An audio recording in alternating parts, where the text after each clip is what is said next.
துளிர் ஆர்கானிக் செந்திலின் வணக்கங்கள். போன வருஷம் வாழை காட்டுக்குள்ளே ஊடுபயிரா மா இஞ்சி, அதாவது ஆங்கிலத்தில் மேங்கோ ஜிஞ்சர்னு சொல்லுவாங்க, அதை நடவு பண்ணியிருந்தோம். எதுக்காக அப்படின்னா, நம்ம முன்கூட்டியே நம்ம சொல்லியிருந்தோம், அழகு சாதன பொருட்கள் நம்ம தயாரிக்கிறோம் அப்படின்ட்டு. இதை முன்கூட்டியே நடவு பண்ணியிருந்து இப்போ அறுவடைக்கு தயாராகிடுச்சு. இதை எடுத்துகிட்டு போய் ப்ராசஸ் பண்ணி அழகு சாதன பொருட்களோட நம்ம கலக்க இருக்கிறோம். இது மா இஞ்சின்னு சொல்லுவாங்க. இஞ்சியினுடைய குணங்களையும் மாங்காயினுடைய மனத்தையும் கொண்டதுனால மா இஞ்சின்னு இதுக்கு ஒரு பேர் இருக்குது. இது நிறைய மருத்துவ குணங்கள் இருக்குது. இதில் பொதுவாக அதிகமாக இது என்ன நினைப்பாங்க அப்படின்னா, ஊறுகாய்க்கு தான் மா இஞ்சி பயன்படுத்துவாங்க.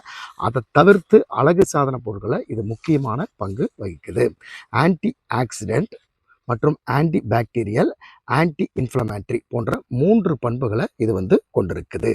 என்னென்ன அப்படின்னா, ஆன்டி ஆக்சிடென்ட்டுங்கிறது முகத்துக்கு பொலிவை கொடுக்கக்கூடியதாகவும் முகச் சுருக்கங்களை தடுத்து என்றும் இளமையாக வச்சுக்கிறதுக்கு இது உதவியாக இருக்குது.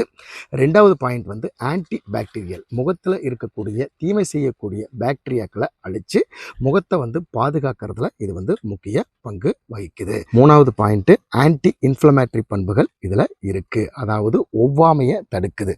அதாவது அலர்ஜி ஏற்படும் போது அந்த அலர்ஜியை தடுக்கிறதுல இந்த மா இஞ்சி பெரும் பங்கு வகிச்சு உங்கள் முகத்தை பொலிவாக வச்சுக்கிறதுல இது உதவியாக இருக்குது. 4வது பாயிண்ட்டாக இது எதுக்கு பயன்படுது அப்படின்னா, அரோமா தெரப்பிக்கு இது முக்கிய பங்கு வகிக்குது.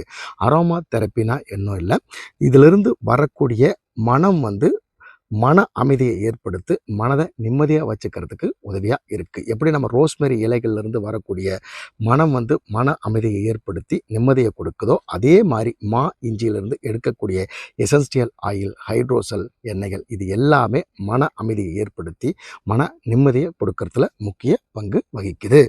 இது 2 வகையாக பிரிக்கிறோம். இது கிழங்கு மா இஞ்சி, இது விரலி மா இஞ்சி. இந்த விரலி மா இஞ்சி தான் நம்ம அழகு சாதன பொருட்களுக்கு பயன்படுத்த போகிறோம். இதை சுத்தம் பண்ணி வச்சுருப்போம்.